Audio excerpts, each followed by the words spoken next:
Welcome to the Yanni and Laurel Show. I'm Yanni. And I'm Laurel. Why did you just say my name? Why are you saying my name? Stop saying it, Yanni. Laurel? Oh, this is the silliest thing that's come across the internet. But it did work on us because you heard Laurel. I heard Laurel. And I heard Yanni. And my niece, so I didn't hear about all this until my sister-in-law, Megan, posted this on Facebook. And my niece hears Laurel. And my sister-in-law hears Yanni. Or Yanni. Yeah, it's Yanni or Yanni. I don't know, because I didn't hear it. I heard Laurel. But it was cracking me up because my niece is like, Laurel. And my sister-in-law's like, how are you hearing that? It's fun. So fun. These are fun things. It's like, what would you say? You wanted to wear your I was gonna wear my gold and white dress today. You mean your blue and white dress? No, I don't own a blue and white dress. Yes, I have a gold and white dress. Stop saying it, Yanni. Why are you saying my name? My name is Laurel.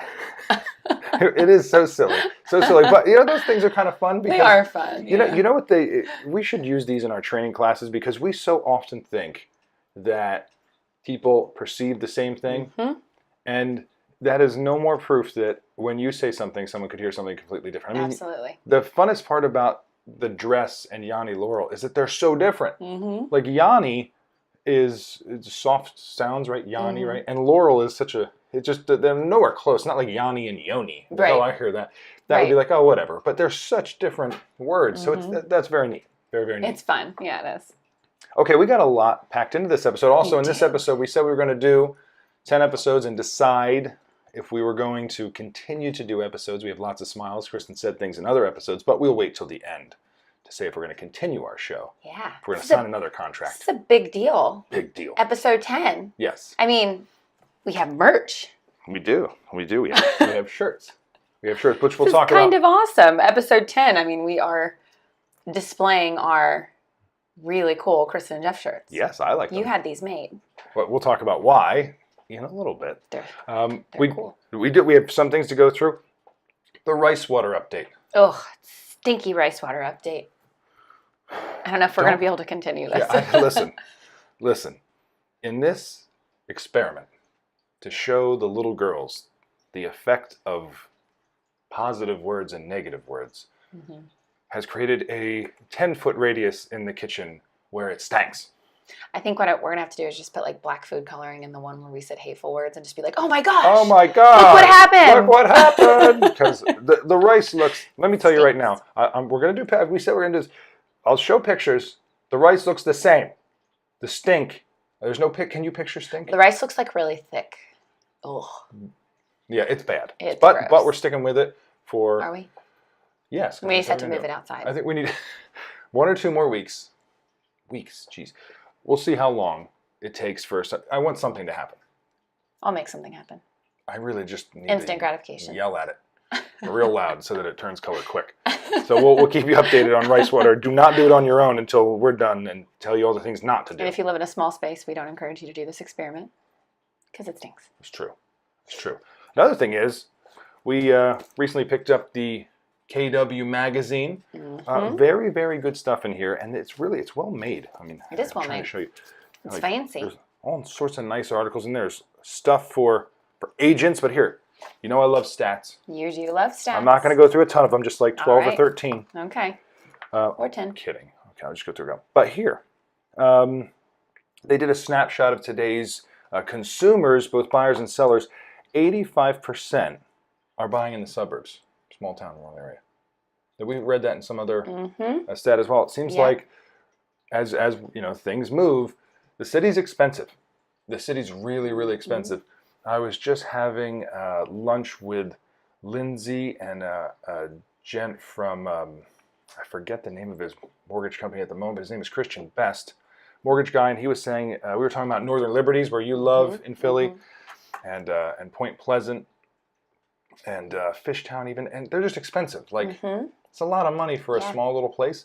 So when you think about building a family, you're like, well, I could spend $400,000 and get 2 bedrooms. Or I can go to the suburbs and get some grass, some land, and 6 bedrooms. And a place to put your car.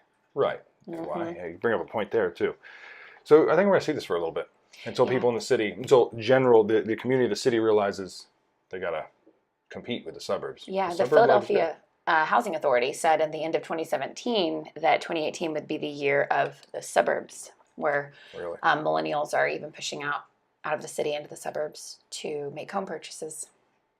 So. Well, for all us oldies who don't like millennials, raise your hand if you don't like millennials. It just got weird. But you're not a millennial. I am. I love millennials. What percentage? You're smart. Well, 34% of buyers are first-time buyers, and I think millennials are huge. I think they're the biggest section of home buyer now. Yes. Like over 50% of home buyers are now millennials, which makes sense. So it also means that the suburbs are now going to start getting younger, filling up with that. Absolutely. Because they want to move out there, and that's a great thing. I think it's it's amazing to see different generations buying homes, but millennials are different because they grew up in different technology, which is why they're finding their home on the internet too. And so the biggest concern for me with the younger generation, what's the generation younger than millennials? Oh, I don't remember. Because I'm Gen X or something. You're a millennial. Gen Y. No. Gen Y. Wackos. Gen Y, I thought it was. Gen Y? Maybe not. I don't remember. World War Z? Do you think it's just because you just... World War Z. Speaking of millennials. Yes. Wait, were you just finishing a thought? Did you finish your thought? No, I did. Did you? I just want to know where you're going. Yeah, but speaking of so millennials. I went to Brokers Open on Tuesday, and awesome guy with James A. Cochran, which is a brokerage out here that primarily focuses on historical properties or farmland and horse ranches, that kind of thing. And he said it's really challenging right now for agents to sell homes that sit on a plot of land, even if it's just, a few acres. Reason being is because millennials don't want to have to take care of the home and the property that they've purchased. So when I say take care of, I don't mean tidy up, care for your home, take pride in your home. But they were saying that the challenge is that there's not many millennials that want a plot of land and a barn and horses and all this and that, where they have to go out on the weekend and work the land and take care of maintenance the land. So it was interesting how we're seeing a lot of properties that are higher end properties that come with a large plot of land and potentially a barn, having a hard time selling right now. Is that true? Do you agree with that? Well, that's his perspective on what he's experiencing right now. So do you agree? That's what it is? So not the only thing that it is, but I certainly think it is something because these older properties where you have someone come in and they see the original hardwoods from the 1800s, they see the barn that needs to be restored, they see the 23 acres as exciting and not just a project. They see the potential in this home that's a mix between the late 1800s and the new age type of home where they put in the newer range and they have updated countertops and an updated bathroom, so on and so forth, but they still have the claw-fitted tub. And so it's that beautiful merge of the two, but he's saying it's just challenging to find the right buyer right now, because the right buyer would typically be someone that wants a home like that has that old, the nostalgic things to it, while still having the more modern use. But it's challenging to find the buyer right now that's a younger buyer that's going to stay in that home, especially with all that land. Because you're a millennial and you would love that. So I don't know. I don't know. I feel because I don't think I would, and the reason being is because a lot of these are so far outside of the zone of convenience that we've got to drive 20 minutes to the grocery store. So no, I wouldn't like it. Okay, well, you're talking about location.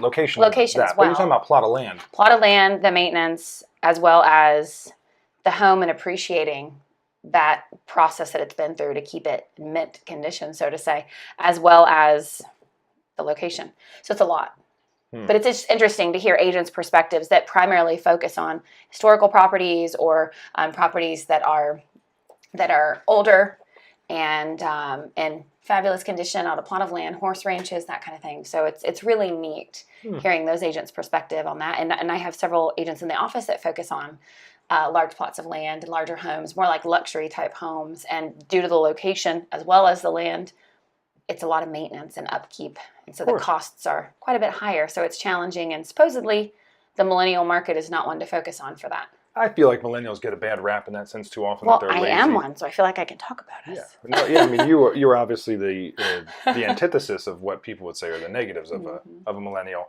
But I mean, I just would thought it was interested for interesting. more. I would like more. Not that obviously it's his experience, so he sees it. But I feel like us oldies get we go to those millennials don't like to work. I just, I don't see where they don't No, like to not do work. this. I think It's they see it's the value. the financial commitment. So Right. more, it seems like in order to afford those homes, you may have to work more. Or in order to have that home, you have to keep in mind that the upkeep, the financial cost, and the time, the responsibility to upkeep that home, not just the home, but the land, is more than most millennials are choosing to do, which is why townhomes are popping up like everywhere. They're popping up everywhere. Right. And these flats across the street, I mean, they already have a wait list for those. It's wild how people are moving to the burbs, but then they still want potentially less maintenance. So these townhomes are the hot new places to live. And we see them going up everywhere because then you have a little yard, little backyard, but you don't have to worry about all the maintenance. This points me to an important question. When we move to a township that allows chickens, can we get chickens? No, I don't care for chickens.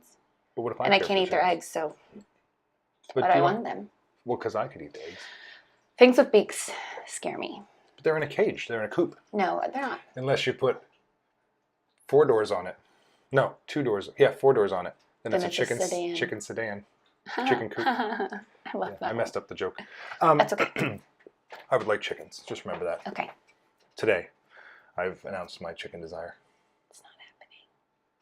They're scary. I want goats.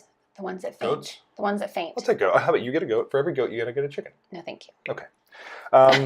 41% of home buyers are struggling with student loan debt. If you had asked me what that number was, I would have said 70%. I wouldn't. Everybody has. Who doesn't have student loan debt? Mm-hmm. Are you done with your student loans? Mm-hmm. You're done with your student loans. Mm-hmm. You're the one person. Like literally, like so many people. The one person. I mean, you know my story, my crazy story, which won't Mm-hmm. go through, but I was crazy story of had student loan debt, and then it got expunged, which was a good thing. I'm sure everybody listening is like, God, I wish mine would. Yeah. Yes. Yeah. I got very very interesting circumstance, but if you told me 60%, I think it is of home buyers, or no, it's not 60%. It's 40%, I think now of home buyers are millennials. I would think 90% of those have student debt, or 80%. I thought it'd be so high, some sort of debt. Yeah. So they're saying has of at least 25,000. So yeah, a lot of debt out there to take on with also the mortgage. Interesting stuff. So I would definitely pick up the KW magazine. Well, where can if I you're get an a agent. copy? From your team leader. Yeah, from a team leader. Yeah, So go into a market center and get one. yeah, it's Out Front magazine, and they're released. I believe it's quarterly. We should know this. Out Front magazine. We as team leaders at Keller Williams get a box full, and then the front desk. My voice just cracked. It's beautiful. A box full, and then the front desk receives a box as well, and kind of disperses them around the office. But it really fabulous magazine, lots of great facts, and again, it doesn't have to just be about KW, guys. It's really valuable to any agent or anybody that's considering getting into the world of real estate. So thank you, Out Front magazine. These are fabulous. Also, while we're giving shout outs to things, Chris and I graduated Bold with our Quite coach. proud of these little trophies here. With our coach Michael Flores, who was absolutely outstanding. So thank you, Michael, again. We've brought his name up a few times. Bold, I've actually recommended it. My former business partner, John Keyburn, we started Tectonics together in 2005. It's a computer company. I told him he should go to Bold. So I don't care what industry you're in, I think you should go to Bold. If you're a business owner, it is the best mindset class ever been to. We were very fortunate to have what people said was one of the best coaches. Oh, yeah. Or the best coach ever. So here he's now get to adorn Oh. Oh, it came with music. I didn't know that. Also, yeah, absolutely incredible class. I mean, we initially took it because we were pitching it to the agents, right? That it's something you should go to. It's an incredible training, I hear. These are the stats that are tied to the success of Bold. You should go. Also heard a lot of bad stuff about it. Oh, sure. We heard Like we do anything, it's too right? much, it's too, they make you feel too uncomfortable. Yeah, it's corny. Okay, well, so we decided to do it ourselves. It's once a week, an entire day. So that's a big commitment for 8 weeks, so to say. You have 4 steps and then 7 steps to follow. So now I can say, based on my own experience, if you have not done Bold and you are in real estate, you are doing yourself, your business, and your clients a complete and utter disservice. Yeah. It is phenomenal. And I wasn't able to talk to it that way because I hadn't experienced it myself. I saw the statistics and how impactful it was to people's business. But when you actually are in it yourself and experiencing it, it's unreal. It is unreal. And Michael Flores is spot on, out of this world, incredible. I mean, he brought real life experiences and vulnerability to this training that allowed us to do the same, and was more impactful than I could have ever imagined. So phenomenal Keller Williams training. And not corny. Not corny at all. Like there were a couple things if you wanted to, you say, "Oh, that's corny," but it was purposeful. So it was like there was one or two times I was like, I could choose to not engage in this activity, but then I'm doing myself a disservice, because there's a reason why this is being done all over the world. This class is being taught, and there's a reason why it's changing lives. So I'm going to do it, and it's truly life changing. There was this one thing we do called the money water. What's it called? The money something. When you're a money magnet. Money magnet. Mm-hmm. And Kristen heard about this ahead of time. She said, "I'm not doing that. I will be too uncomfortable." Yeah, it just feels silly because people are throwing dollar bills at you. So it just feels And I silly. said, this just doesn't do anything for me. But this doesn't happen until near the end of your 7-week or 8-week course. And I said, Michael earned our trust. We said, we're just going to do everything. Yeah. So we do this thing that we said, this is going to be a real corny moment. I'll give it that it's a little corny, but your smile is so huge. You feel really, really good. And there is such a positive feeling in the room when you're doing this silly little thing that you're like, you know what, it isn't so silly.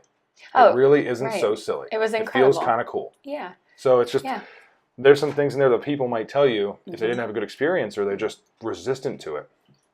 But go have fun. I would take it over and over and over. I thought it was phenomenal. And it's only $800. Right. You get reimbursed. If you're with Keller Williams, you get reimbursed for your transactions and throughout the process. But so it's free. Right. So, but what I loved is that there are plenty of people in the room. We had about, how many was it? 68 people in the room, I believe. I would think so. Somewhere. I think it was 68. As we were aiming for 70 or 80, and we just missed it, which I can think of plenty of people that should have been there that would have loved it. But it was amazing to look around the room and see the skeptics, right? The people that had come up to me after the first steps, and they're like, "Oh, Kristen, I don't know if I should be doing this, and this is maybe a little bit much, and it's kind of silly." Because if I were to tell you what we did in each step, you'd be like, "Okay, this sounds totally ridiculous." But if you were to experience what I tell you in every step, totally different. So the money thing it felt silly, but I looked around the room because we were done rather quick because we had a leadership table with less people at it. I think we had 4 people there that day. And we look up at all the other tables and we see the skeptics, and everybody is smiling ear to ear, like you said, Jeff. And even the exercises where it's an emotional, vulnerable moment. I mean, there are people that teared up and people that cried throughout this last 8 weeks that I would have never expected to be vulnerable. And it's almost like a sacred thing that happened in that room because people aren't going to share it. It's safe. Just really incredible. So I cannot love on bold enough. Amen. We're on the same page. So, all right, we'll keep us moving. C&J Stumpers. Mm-hmm. Our segment, C&J Stumpers. We need an intro to that. Do we? C&J Stumpers. No. Mm-mm. Is that not good? Mm-mm. Well, we'll just never practice live, which we're not live. Because you're not supposed to, right? I told you can't say, I don't know if you can say that, but we're alive. But anyway, C&J Stumpers. I got a stumper. Yes. Stump me. Why on earth do we say, I say it all the time, so I can talk crap about this, but why do we say selling like hotcakes? No one goes to the McDonald's or, can't think of any breakfast places, the Toastery, IHOP, and says, "I'd like a plate of hotcakes." And if you do, I apologize if I just offended you. But I'm pretty sure no one says it. My grandma's 92, and my grandma doesn't even say hotcakes. But it's maybe hotcakes pancakes. They sell like hotcakes. First of all, hotcakes are pancakes, right? Yes, and I think IHOP it even says, I think the menu might even say like hotcakes or something. But I don't know. But this bothers me a great deal because I say it, and then I'll realize if I say it to someone that's 10 years younger, they're probably going to go, "What does that mean?" That means, so if it sells like hotcakes, that must mean it never sells because I don't know what the hell a hotcake is. So opposite meaning. So selling like hotcakes means it sells fast. If we say to someone that doesn't know what a hotcake is, which I have a feeling that's going to be anybody that's 10 years younger. Austin, my little brother, do you know what a hotcake is? Do you, Austin? I don't know. So start saying cold cakes. See what people say. No, how about it's selling like pancakes. It's going off the shelf like espresso beans. I don't know. That's all right. That's what I'm gonna start saying. It's as good as Red Bull. Red Bull. Now that I don't actually know. would be. Okay. I don't know. that was good. Hot That was takes good. are not standing the test of time. I have, here's mine. Mm-hmm. We brought this up before. There's a state in our country that begins with K. Think of it. Kentucky. Ooh, darn, there's two. Kansas. Kansas. Okay, so pronounce Kansas. At home, pronounce Kansas. Say it. Okay, now, there's a state that begins with A. There's a lot of states that begin with A. Alabama. A-R. Arkansas. Arkansas. Why is it Kansas and not Arkansas? Either, actually, I'm making a dedication. I am saying Kansas and Arkansas, or I'm saying Consol and Arkansas. Which one's it going to be? Want to go to Consol? Topeka, Consol? No, I do not. I drove through that state. It's so flat. Consol? Yeah. No. Arkansas. Arkansas. I just don't get it. I don't know why that. I can't in any way understand why Arkansas and Kansas are that far. It's like odd. Yanni and Laurel. No, because when you say Arkansas, I hear Arkansas, not Kansas. So it's not like Lonnie and Ural. Whatever. Here's another one. Laurel. Yanni and Laurel, not Ural. Ural? I didn't say Laurel. I said I Laurel. don't know. Whatever. I did. Here's another one I got for you. Here, work through this. So someone please help me with that. Here's another one. Help me with this. If I teach you something, afterwards you would say I Taught you. Taught me. Mm-hmm. But if I preach, afterwards you would say I Praught you. See what I'm saying? Why? It's either teach and taught or preach and Yeah, taught. but it's like goose and geese, moose and meese. Whoa. Same thing. A bunch of goose is a group of geese. A bunch of moose is moose. Moose. No. Is that what it is? Yes. Mooses? A lot of no. Museums? Moose is singular and plural. Look at all the moose. Look at all the moose. Look at all the moose. It should be then look at all the goose. Look at all the goose. So look at all the meese. I like this. All the mooses. Goose, geese, moose, meese, teach, taught, preach, praught. So I don't want to hear preached anymore. Either you praught it. Praught. So at church on Sunday, I'm going to tell Pastor Ed you praught well. I love the way you it's a little hybrid of, oh God, it almost happened again. Scoble, all right, listen. It's a little hybrid of preach and Scoble, taught. you told us that we get advice from our dedicated listeners not to use straws. In fact, she told us before. Don't use straws. What are you doing? Why are you making them dance? Just tilt it that way. And so we did use straws. We ignored her advice, and we had a bloop. You can check out episode 9 blooper, and we still haven't learned. Which brings up our most important life lesson. Always learn the hard way.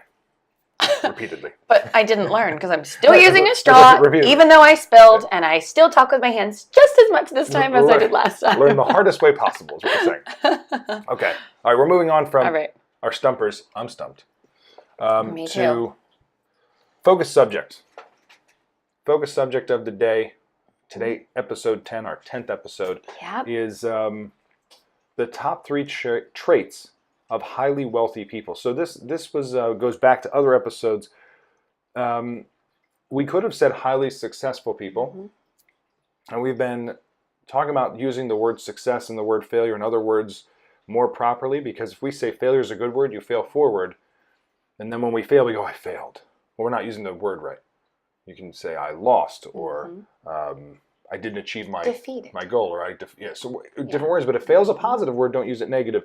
If success means everything around your, the 6 circles, then these are not the 3 traits of highly successful people. These are 3 traits of highly wealthy people, people who make a lot of money. Doesn't necessarily mean you're going to be happy, fulfilled, and spiritual, and all the other stuff. So we're saying that to begin with. So interestingly enough, though, we have these 3 things that I first heard in a conference with Robin Robbins. Not related to Tony Robbins. This got back in 2005 or 6.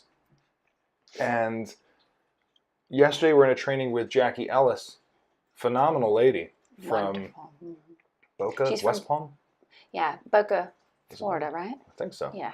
I mean, she said she had a condo in West Palm, or Palm Beach. Yeah, she's a well-known real estate agent down there. Phenomenal trainer, phenomenal agent, and incredible team leader of her team itself, the things that she does for them. She has 2 market centers, too. She does. So she's a rock star. We really enjoyed you, Jackie. It was a lot of fun, and your dry sense of humor is right on line with this. Yeah. Right? Okay, we like dry.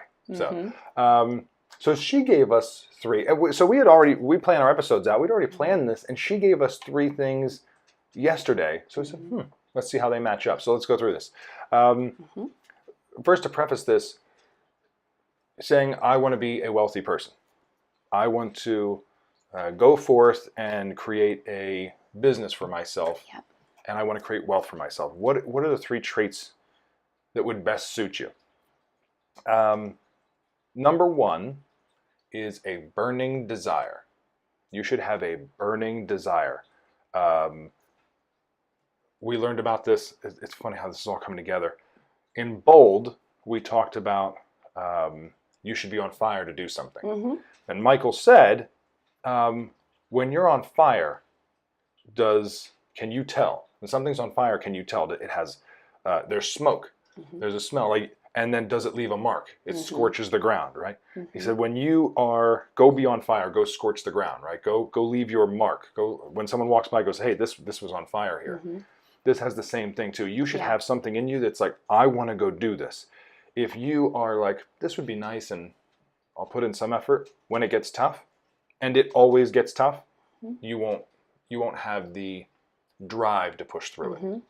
Yeah, I love that fire analogy that he did, and I wrote it down because I can visualize it. Is, do I leave a blaze or aftermath of a fire? And it takes a while for that area, right? After fire, you've seen it, like whether you're driving down the road and it's a whole bunch of trees on the side of the road or a grass patch of land. It takes a while for that to heal and for the grass to come back. You have to think of yourself and the impact on your business and your wealth that you're looking to gain. Is it that impactful that even for months to come after the conversations you had and the impact you made, are people still going to remember what you did? Or did you just go through it and it was unknown? I loved that visual aid on that. So you want to know someone who has a burning desire, if you want to model yourself after somebody? Me? Right there. Yes, you have an incredible internal fire. So that is one of your best qualities. Oh, I appreciate that. That's the truth. Thank you. So burning desire is the thing. You can tell it about a person. They just got this thing where you can almost see a little bit. They're like, it didn't work out, but it will. Like if Cristen sees the end game, it's over. I mean, in our relationship, there are times where, and it's respectful, but we had a conversation yesterday. We were talking about a game plan for something. And I said, well, why don't you do this way? And she looked at me and I saw her fire. And she said, my gut says, which it doesn't mean her gut. It means her gut, her brain, all thought says, I want to do it this way. And what I said, I know well enough to know when your mind is set, ain't nobody gonna stop you. So it's a bad thing if you're using that ignorantly. It's a great thing if you use it to fuel yourself. Yeah, because in this scenario, I'm just taking a step back from taking that step that you encouraged me to take and going with a different process. And then in turn, collaborating with you, of course. I mean, you're highly coachable and you listen to everybody. But when you're set, you go. And that's the thing. So that's the thing, though. Like, you can't have a burning desire. Well, you can, where you ignore everybody. You're gonna hit so many blocks. You want the burning desire where it just means that no matter what, I'm gonna keep going forward. And if you can combine that with listening and taking stuff and being humble, you're gonna be great. But no matter what, you need to have a burning desire. Oh, absolutely. I'm gonna say that this one is not optional. I don't know that any of these are optional, but this one isn't. Either you want it real bad, or somebody else who does is gonna get it. And Jackie Ellis also suggested yesterday that we think about: are you fearing wealth? Are you fearing failure? So you need to evaluate which one is you. Right. So are you more fearful of the wealth? Or are you more fearful of the failure? And that's just something to think about. It is a good thing because it's the struggle that most of us don't understand, which is that she brought up Michael Jordan. Michael Jordan is a wonderful competitor, but unfortunately, for his success circles, it was always about not failing. Right. He never felt like he was good enough, which is why he was so amazing. And when you go through his career, it doesn't even make sense. There's a wonderful E60 or 30 for 30, and Jordan Rides the Bus, I think it's called. So if you remember, can I tell this quick story? Sure, of course. If you remember, he won 3 NBA championships in a row, and this was in the era of Stockton Malone and Hakeem Olajuwon, and Pippen. He has Pippen and God, I forget the other names. The guy with the goggles, and he wins three championships. And there's amazing moments in there. Jordan then leaves basketball to go play baseball, and the media goes crazy that Jordan is going to go from the thing that he is the best in the world possibly ever, which I think most people agree Jordan's the best player ever, to a sport where he's not. And so Michael Jordan goes to play baseball, and he is riding the bus on a AAA team. So it's like going from the best seat in the private jet to he rode the bus. Jordan is terrible at baseball, is what most people think they remember. I mean, do you remember this at all? I just remember it being one of those things with why would you leave something you're great at? That was kind of like the path that was left behind it. So most people remember his being terrible at baseball, but the truth was Michael Jordan outworked everybody his whole life. And by the end of this 2-year little stint he did, he was getting really, really good at baseball. And then baseball went on strike. And they actually asked Michael Jordan to be like one of the, I don't know what you call them, mediators or arbiters, whatever you call it. And he said, I'm not doing that. I'm here just to play. And so because they went on strike, it really pushed him to go back to basketball. But in this little thing, he was getting good at baseball. People were, his coaches were like, I think he was going to make the major leagues. He was Michael Jordan. And so his burning desire was just that much more powerful than everyone else's. And so his burning desire then fueled back to basketball, came back and won 3 championships. It's just like he has the ultimate burning desire, but he was afraid of failure. Yeah. His whole thing was, I don't want to go back and not win. He didn't say, I want to go back and win the championship. I want to go back and I can't bear the thought of losing the championship. So it's an interesting thing about him and how he sees competition. Love it. It's a good story. It is. It's crazy. I mean, God, you should watch the 60, Jordan Rides the Bus, I'm pretty sure is what it's called. Watch that 30 for 30. Unbelievable. Number 2. So first we got burning desire. Number 2, specialized knowledge. You got to know something. This one, I will say, it's not optional, but it doesn't have to be perfect. But you should know something. I know a lot about sales and tactics for selling. You know a lot about sales and tactics for selling. There's lots of things we know about. If we're going to start a business, though, you got to have some good knowledge to start with, or else you got to go learn it. Right? So if you want to become a real estate agent, you have this burning desire, you don't necessarily have to know everything about real estate. You can learn that pretty quick. But you should have a specialized knowledge about how to work with people. How to communicate with people. How to bring people what they need, not just in conversation, but also, or not just physically with the market, but in conversation, giving them a sense of comfort and confidence in you and what you're doing. So absolutely. Yeah, I mean, there's 1.4 million real estate agents, according to NAR. There are thousands in the market. You're gonna have to have some special knowledge that sets you apart. Yeah. And whether it's market knowledge or just your knowledge of how to work with people, you have to have something. So I say it's not optional. You don't have to be perfect at it, but you have to realize at some point I have to be different than everybody else. I have to have an edge. Again, this isn't to just lie in the middle. This is to be a highly wealthy person. You're going to have specialized knowledge above the rest. Yep. Okay? I think that's simple and straightforward. Last one is, people struggle with this. You have to have the ability to make tough decisions. Most business owners, I mean, as a coach, most business owners struggle with this. Perfect example is, the employee example is always the one. You have an employee, they're completely unhappy at work. You're completely happy with completely unhappy with their performance, and you don't sit down and say, what do we have to do to right the ship, or should we just shake hands and can I help you transition? Right? Because that's a tough decision. Right. It's easier to just let it peter along and do all that stuff. Other examples are, you do a marketing, you go to Facebook and you run an ad campaign. You say, Cristen, you and I are going to spend $500 on promoting Cristen and Jeff. So we spend $500, but we put the budget at $500. We get through, it's $150 in, and our performance is awful.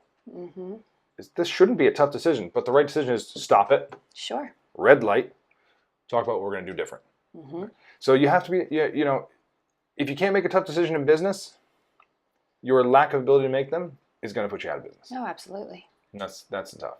So those are 3 things you got there for when you're starting a business and you're thinking about how I'm going to build wealth. You should be really true to yourself in that. Mm-hmm. How bad do I want this? I want it real bad. I can feel it. Check that. Do I know enough? If the answer is no, I don't know enough, it doesn't mean you can't do it. The next thing is, how am I going to get the knowledge? Yep.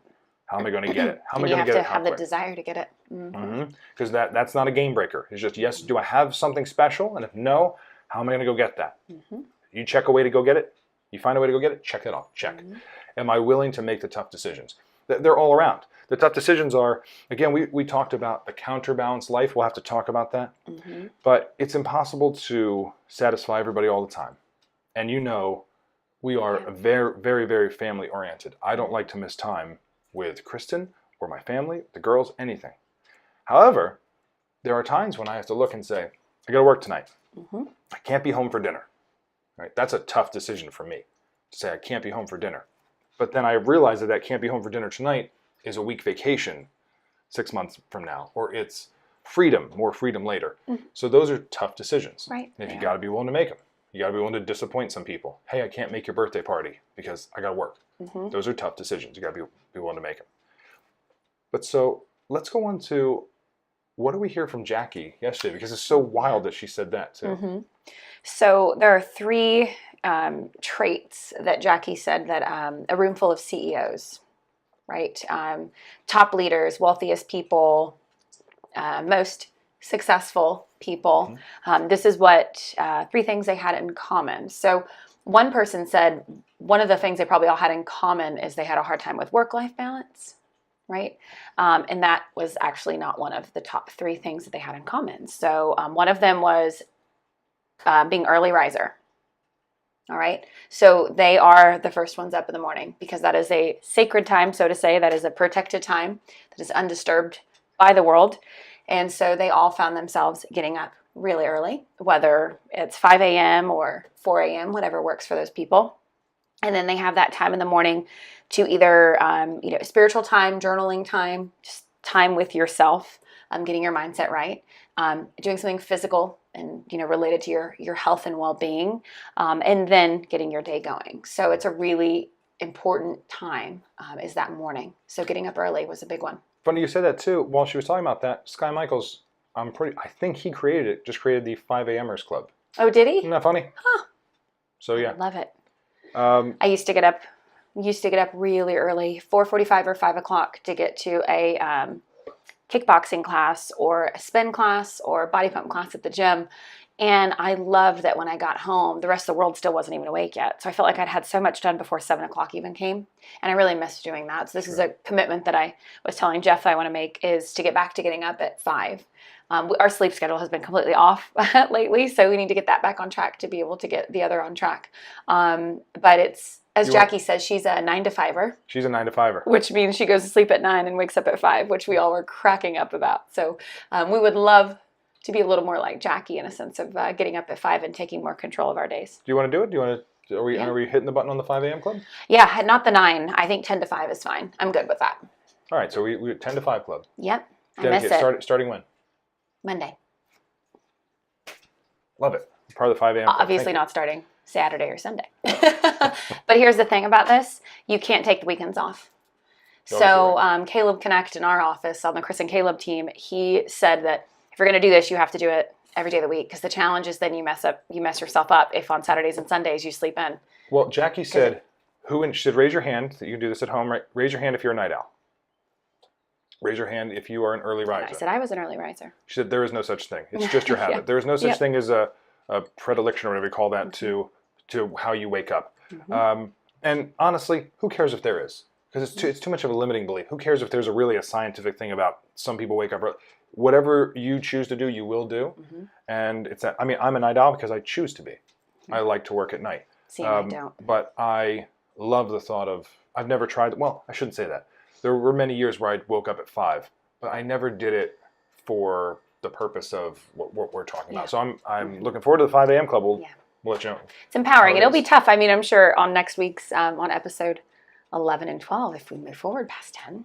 I'm sure on those episodes you guys will give you feedback that it's hard. The first couple weeks it'll be really hard because there's little ones involved, and if little one's up, not feeling well, or things get erratic in the evening and we have to stay up later. Happens. Yeah, it never happens. These kids they go to bed at 8, they wake up at 8. No, it's not how it works. So there will be things that obviously make this challenging, but just because the girls are up or not feeling well or something happens doesn't mean we're not committing to 5 a.m. We still got to do it. So otherwise that 66 days to a habit won't happen. All right, so a second one that Jackie suggested was the mindset. Okay, so we, in that room of successful people, wealthy people, their mindset is a very important aspect. So she asked the question, who all in the room wakes up, and the first thing you think is positive? Some people raise their hand and she's like, and you're lying to yourself. Everybody wakes up with a negative thought. And she said either it's, oh, my pillow, I just got it right, or oh, my sheets feel so good, I just got comfortable, or oh my gosh, I'm not ready to get up yet, I'm tired. Usually our first thought is negative. Now the difference between the average person and the wealthy person is the wealthy person says immediately upon that negative thought, I'm going to do incredible things today. I'm going to change someone's life today. I am going to be impactful today. The average person's like, oh, I just don't want to get up. I'm so tired. Like, I'm going to have to drink more coffee. Might as well go get a Red Bull, whatever. Okay. So that's the difference here. So that's one of the 3 things that separates a successful person from a non-successful person. So I want to give something that... wealthy. I'm sorry. Right. Wealthy. Mm-hmm. See, those words are hard. I screw it up all the time. I mess it up. So we're not talking about success here because that's your own personal gauge with your 6 or 7 circles. This is wealth. So that mindset will produce wealth. Yeah. And it is true. It is a fact that when you jump out of bed, you feel better. So for years of my life, I struggled with sleep. I'll go through it real simple, but there was the worst sleep I ever had was in high school. I got in this really bad habit. I would come back from wrestling practice exhausted. I would fall asleep from 5 till 7, eat dinner, and then stay up till 1 in the morning. Oh, and I was screwed up. Yeah. It just so that you think that it's just not healthy to sleep in the middle of the day for 2 or 3 hours. It was just awful. Right. But the best, so I'm also one of those people who needs white noise. Mm-hmm. If there's a fan on, I fall asleep. If the fan turns off, I wake up. Mm-hmm. I realized at some point in my life that if the fan's not on, I wake up. I'm not comfortable sleeping. So I took a timer. I'm telling this to people who, just like me, I took a timer and I plugged the fan into the timer. And I would set the fan to turn off at 6 a.m. When the fan turns off at 6 a.m., I will turn out of my bed, sit up and then stand up. And that was the best I've ever slept. Mm. There was something about jumping out of bed, and I just encourage you to do it. That's one of those habits where wake up, open your eyes and say, turn over, get up, stand up, and you will feel so good because your body, you're just telling your body like, let's get it going. Your body's like, all right, and your mind, everything. But when you lay in bed, you dwell in some negative thoughts, which I never really saw it the way Jackie said it. I realized that you are like, man, this is comfortable. That's a negative thought. Right. You may think it's no big deal, but you're starting your day with that. Yeah. Or, oh man, it's cold out there. Oh man, you start doing this. And so she said, wake up and start. The wealthy people are talking about time to go change lives. Yeah. Now you want to get up. Who cares what the pillow feels like? So I thought that was brilliant. I loved it. I loved it too. There's something that I used to do. You're talking about the fan being connected to a timer. So I found that I would get up if I had someone counting on me to get up. And even if they weren't actually counting on me, but my mindset said that they were. So I would sign up for a spin class, a kickboxing class, a weightlifting class, whatever it may be. And if I didn't cancel, I felt guilt that the instructor was there counting on me to be there. Because if 10 people sign up for class and the instructor has to be there if there are more than 2 people, and I don't show up, the instructor may be there and there's not enough people to teach, and I wasted her morning. Even though it's not just me and it's an individual effort, it's not personal training, it's a group exercise, I still feel guilt. Also, what I would do is I would sleep in my workout clothes. And reason being is I would go to sleep, or at night, I would put on my workout clothes because I realized laying them out, it didn't work for me. I would get up and I'd see them and I'd be like, I don't even have time to get my workout clothes on. I'm going to miss the class, so I'm just going to go back to bed, right? So if I slept in my workout clothes and when my alarm went off, when my eyes opened to go hit snooze or off on my alarm, I saw my workout clothes and I thought, what was the point of me sleeping in them? What was the point of me doing this if I don't get up and go? And also registering for the class was a level of accountability. No one was going to call me and say, you weren't there, we didn't see you. It wasn't like that. I didn't have that type of relationship with my gym.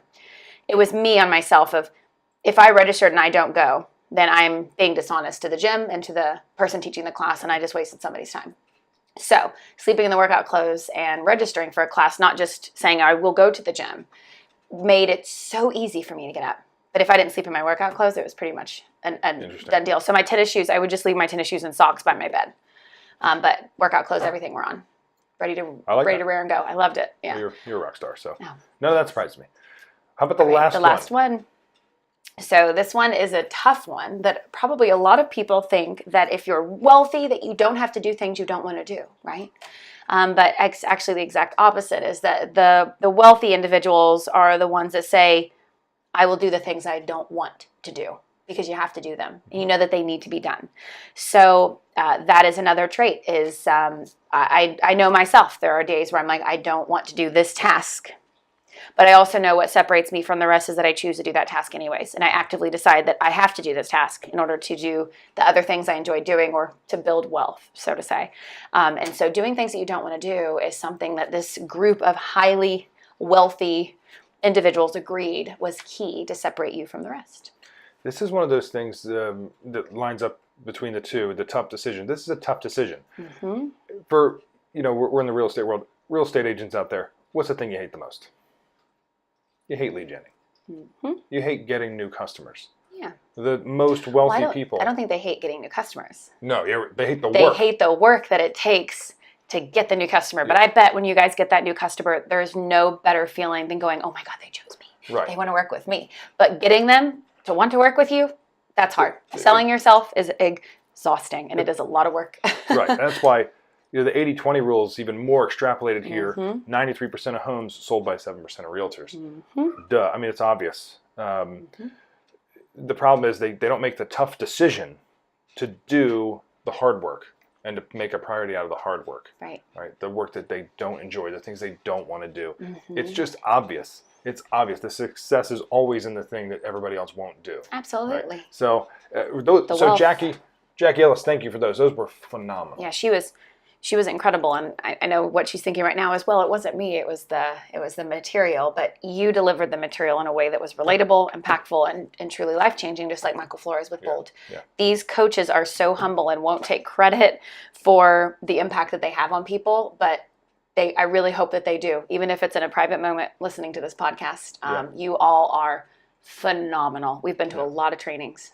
You're incredible. Yeah. Really enjoyed it. Yeah. So next time we come to Florida, we expect you to have us into your, what she said, the condo. She said, if come see me in my condo. So you can't stay there. There's one bed. That's intentional because I've had people come and stay with me and they don't leave. Right, so we'll see. Smart thinking, Jackie. Yeah, we're unafraid. So, yeah. Awesome. Okay, I enjoyed that. I love talking about top 3 lists. And like we say, top 3 lists. Like we usually say is we want y'all's feedback. So if you're a wealthy individual, and wealth does not always mean a certain level of financial wealth. It means so many other things. So we look forward to hearing feedback from our wealthy individuals out there, or the individuals that feel like they're on the track to gain the wealth that they want with their own life and the success based on those circles. We'd love to hear if you have some additional things to add, some traits that you see in people or see in yourself. And also if you're a person who's struggling, saying I want to build wealth, but I feel like I can't get there. Mm-hmm. That's who we deal with all day long too, and who we love to help. So all of you. All right, on to our love segment. We have big news. Do we? Some things have happened. Okay, do you want to say? Look at your smile. So if you all are following us on our personal Facebook accounts, you already know this. But if you are not, Jeff asked me a very important question last Saturday. So this will air on Saturday. So a week ago today, Jeff and his little girls asked me to marry him. And she said yes. And I said yes. So I am over the moon. It was the most fairy tale romantic amazing day of my life that I will never forget. And he put so much effort into planning to make this day absolutely perfect. Just to give you a quick overview, because it deserves the time. I had planned to go over to our close friends, Paul and Kelly's house, because Kelly refers to herself as a boy mom. She has a daughter and a son. And her daughter, Maddie, had a dance recital last Saturday afternoon. And Kelly asked me to come in the morning. She goes, I'm a boy mom. I cannot do her ballerina bun. And I'm a girly girl, so to say. So I was like so excited about the opportunity to do Maddie's hair for her recital. So I went to the store the night before and got glitter hairspray and bobby pins and all these things. And Friday night, sitting at home, and I'm practicing on Autumn. Mm-hmm. I'm practicing on her hair to get the perfect ballerina bun. And Jeff's just sitting on the couch smiling, and we're watching a show, and I'm playing with the girls' hair, and it's just the perfect Friday night. And long story short, the next morning I get up to go to Paul and Kelly's to do Maddie's hair for her recital. And I get there, and Kelly's running out because Paul left something, and he was taking their son to baseball. And I sit down, and I'm immediately like, Maddie, get in your seat. Like, I got to start doing your hair, because her dress rehearsal was at 9, and at this point it's 8:30. And I'm like, I need time to put the glitter in and all that stuff. And Kelly, long story short, it's hard to make it short because I really want to give it all the time. You take all the time you want. Kelly, all the time you want. Kelly goes into the bedroom, and I see her. They have like a split level, and so I'm standing there doing Maddie's hair. I'm starting to brush it, and I see Kelly, and she's like, "Oh God, I almost did it again because I'm talking with my hands." I forgot what she said exactly. I actually journaled it to remember everything. But long story short, she's like, "I actually wasn't totally honest. I don't need you to do Maddie's hair." And I was like, "Oh, okay." She goes, "Yeah, I actually figured it out." And I was like, "That's fantastic. That's great. No worries then. Like, here's the glitter hairspray. I'll go, you know." And she's like, "No, you know," and I forget what she said exactly, because I was like, "What's happening?" And she comes down with a bag, a really, really cute bag. And she comes down with a small black bag, which I know have Jeff's headphones in them. And then she has an envelope, and she hands them to me. And I'm like, "What's going on?" And open up the envelope, and inside it has a link to watch a video. And the day is not as I thought it would be. And I am a fairly controlling person when it comes to like making plans. And reason why is I like to maximize our time together and make sure that we have as much time as possible together. And I like to plan. I'm good with spontaneity, but when it comes to a busy day, I want to make sure that we have everything planned so we can just enjoy it together. And so I had already had planned, I'll do the hair, I'll get back, I'll make waffles, I'll get the girls ready, I'll get myself ready, like, you know. And so Jeff was like, and here I am, opening an envelope and watching a video, tearing up because plans are not as I had put them together. And so at this point, I have this bag full of things, my favorite snacks, vodka and Bloody Mary mix for a drink, a journal, 2 amazing books, another envelope that I can't open until after my first activity, and the message that I get to go have my nails done and get a massage.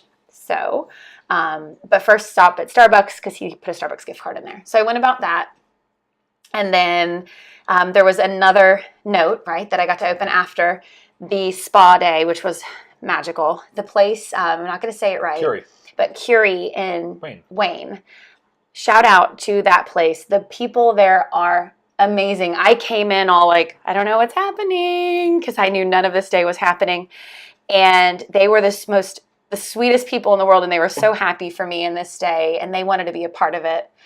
Jenna Kim, who did my nails, said, "Thank you for letting me be a part of this special day." Sweetest lady ever. And the masseuse, everybody was just phenomenal there. It was really fun. So I'm just, smiling ear to ear and can't even function. And the whole time I'm like, this is so amazing. I feel like such a princess. This isn't even real. And then the next letter, another video to go home and go to the second floor. So fast forward, I did that. And I opened the door to the bedroom, and there are outfits put together that are not my clothes, but they're new clothes from a store I love, Anthropologie. Candles, flowers everywhere, jewelry, all these things, and a video, or I'm told to get ready, and I have about an hour and a half, or I could have more time if I'd like, and then I'd have more directions. So the next directions were to go across the street to this park area that we've walked through with the girls. And so I park, and get to the top of the hill, and at the bottom of the hill is a gazebo. and it's Jeff and his 2 girls in the gazebo. And I immediately was like, oh my God, he's proposing. Because Kaylee had her ring box and she was like holding it and messing with it.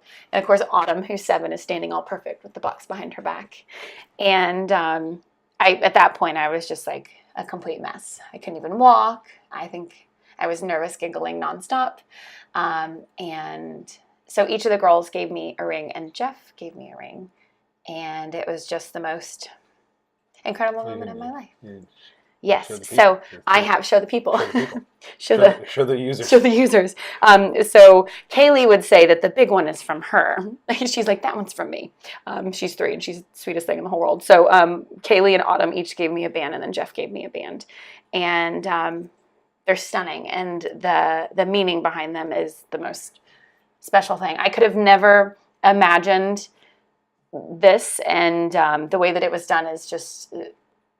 There's no more perfect way. I'm emotional talking about it. It's just I can incredible. Hear it, which I love. So there's a lot of, it's funny how things work out in life. We have over 10 episodes talked about affirmations. Mm-hmm. We've talked about the perfect date night. We've talked about a lot of things. And it's fun that they culminate here in episode 10, because if you remember in the dating episode where she talked about what to do on a date was the planning. And so Cristen reads me extremely well, which is tough because I wanted her to be surprised. So we were, so I'm just going to throw in some other notes here. We were drinking a lot on Cinco de Mayo. That's May 5th for people who don't speak French. We had way too much fun. It was great, though. It was great. We had Lyft take us there and pick us up and bring us back, and it was awesome. So while we're sitting there and we're pretty inebriated, I say, I want to fly. I said, I'm going to fly you to Texas and I'm going to propose to you. And then I act like I shouldn't have said that. And she was wonderful. And she was like, oh, okay, yeah, of course you can do that. I'm all in. And that was I was like, I need to throw her off the scent. And he did completely, because I'm sitting here going, that's not like him. Kind of takes a little bit of the romance out of it. But at the same time, I kind of don't care, because I know that I want to marry you. Yeah. So it doesn't matter. But it was just, I was like, oh, that's not like him. But then again, we're drinking, and if I'm having the response of that's not like him, it's probably from the tequila, so whatever. and this has been being planned for a couple months. Autumn, the 7-year-old, knew about this whole thing. So she was able to keep this secret. She's an incredible young girl. She was able to keep this secret. We kept a video, me and the girls, 14 days prior. So one of the things she got at the end of the night, because she didn't even finish all the things we did. We did go to dinner. We ended up dropping the kids off back at Paul and Kelly's, and we went to dinner at our favorite place, Sampan and Double Knot. And on the way home, I handed her one last envelope. At that point, I'm like, I don't think emotionally I can handle anything else. And it was a video of me and the girls talking to her over the last 14 days. So it was just day by day we had message for her. I knew that the planning was the most important thing, which is also the thing that brought me the most joy. I think that's when you know you're doing it right. When the things you're doing, I almost felt a little guilty, because it was just as much fun for me to put it all together as it was for her to experience it. It was just an awesome part of it. And I paid attention to the details, which are not something I like to pay attention to, but for this, it was generally. But for this, it was an absolute joy. I think when I do stuff for you, there's times I really like to get into the detail. Oh, yeah. What was in the bag, the notes. There was another note in the bag that because there was a journal in there, and that one also sent her to a video. Every card she got was very short and sweet. There's so much more to this. There's so many more details. It's I mean, we would have to do like a 2-hour-long podcast for me to go through all the details. It was a whole day of surprises and planning, and it was so special. Because every card except one had sent you to a video. And that way, I wanted the video because, first of all, this is something we do, and I wanted her to be able to, because who doesn't love cards? They're awesome, but I love the fact that in the card with the video link, anytime she wanted to remember it, she could just go to that video link. Love that. So I encourage anyone that wants to do something really special for someone is to, if the act of it itself is you're actually going to do it, record the prep to it, not showing everything you've done, because then it's almost like, look how much effort I put in, but more so talking about the experience of doing it, which is what Jeff did, including the girls.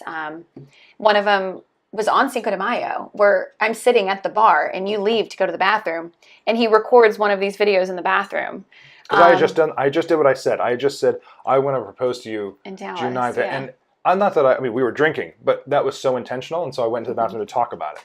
And So that's one of the little clips that's in the video that was at the end of the night, and just including the girls it's so special. And like I said, I could not have dreamt of a more perfect proposal. I couldn't have even thought of it myself. It was so meaningful.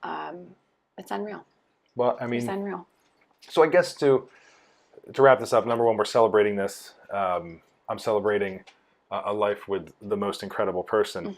I also want to pass on, if we've both been through a lot in our lives. This is something everyone can say. You've been through a lot.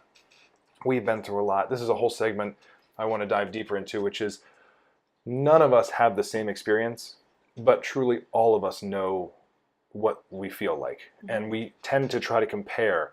All of us know what despair feels like. All of us know what anger feels like. All of us know what disappointment is. Cristen has things in her life that are extremely disappointing. I have things in my life. And if we sit here and try and compare, well, we could pick a winner. Fine, your life is worse. But the truth is, we generally know how each other feel. And also the same, we feel joy together. And so we've just been through a lot. And it's the magic thing about our relationship is that we put a lot of effort into positivity and celebration of each other.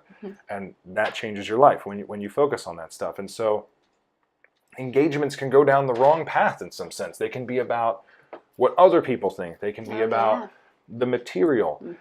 The most enjoyable thing about this was that I thought she would know I was going to propose to her when the day started. But she didn't know until she was walking down the path and saw a child holding a ring box. If you could understand that, is she enjoyed the moment without speculation. That is where happiness comes from. Comparison is the enemy of happiness. Speculation is the enemy.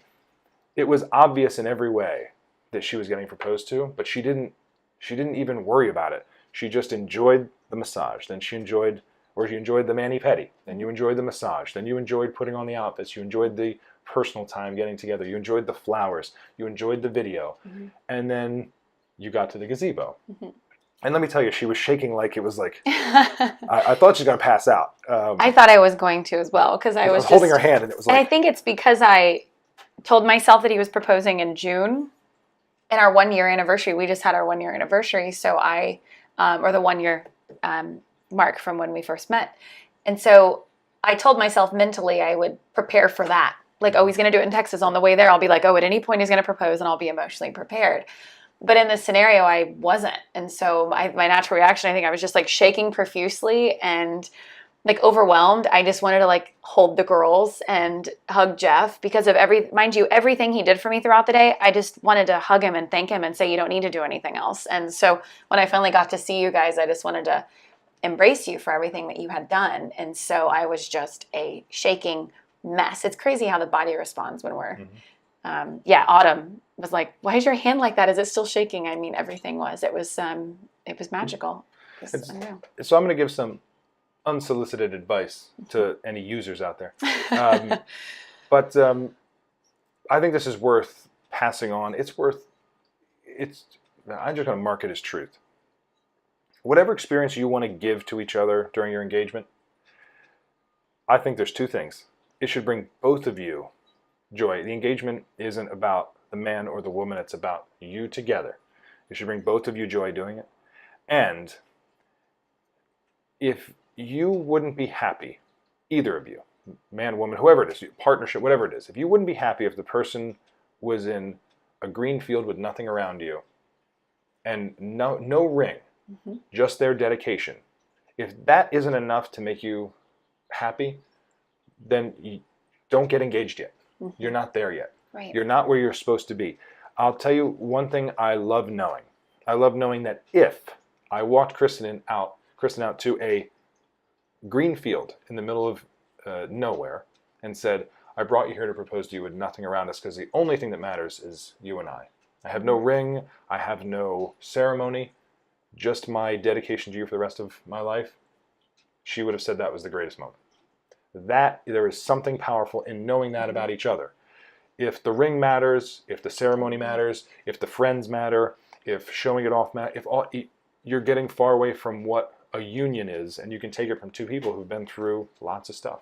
It's got to be about you, and the ceremony then can be enjoyed because it's just the icing on the cake. And I have to say too is what's the first thing when someone sees a woman that just got engaged? What's the first thing they typically say? Show me the ring. Show me the ring, right? And I love that right now because I get to explain how symbolic it is that there are 3 rings because the girls each gave me a ring and Jeff gave me a ring. And that to me is so exciting to share that because it's not what some people would expect because we didn't go a traditional route with the ring. The traditional is a single ring with a single stone in it, or 2 stones nestled by it, or the halo, right? But typically right now it's 1 diamond. And we went the route of bands, and so it's not what people would expect. And I love sharing that with them, and I love sharing how symbolic it is, the reason why there's 3. Because some people may say, oh, but you only give a band when you get married and on an anniversary. Well, okay, so maybe that's what some people do, but we did what we wanted to do. You did what you knew would matter or mean a lot to me. I was fine with just a simple band, and Jeff realized he wanted to do more than that, and he wanted to do 3, which is, so when people say, let me see the ring, I'm like, Autumn gave me this one, Kaylee gave me this one, and this one's from Jeff, and how symbolic it is amazing. I appreciate that so much. It is a wonderful gift when someone says to you, and means it, whatever you get me, I'll love because it's from you. I remember asking you, I said, would you be I said, you'd be happy if I gave you a cheap ring? She goes, I wouldn't be happy if you got me a cheap ring because you're not the type of person who would do something cheap. Right. But you can It's get that me, word. You can get me the most inexpensive ring you want as long as it's what you do. There's such freedom in that and joy in that because it made me think, what can I give her? Because what woman wouldn't like a nice blingy ring? Sure. Right? What guy wouldn't like it? I mean, Kristen got me this watch. I love this watch. I stare at this watch because I love it. It's wonderful to receive things from people. But if it, what's the meaning behind it? And it hit me that the thing she loves most is me and the girls. And so, it's all of us coming together. I thought the thing she would love most is looking down her hand and knowing that 3 people really asked her to be a part of the family, right? Asked her, said, come be a part of our lives.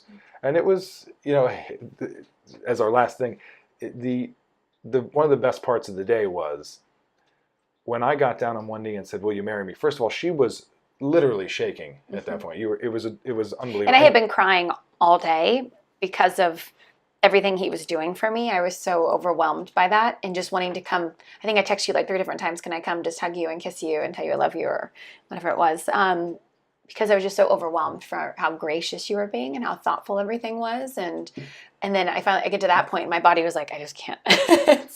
It's so over emotional and I'm an emotional person as it is.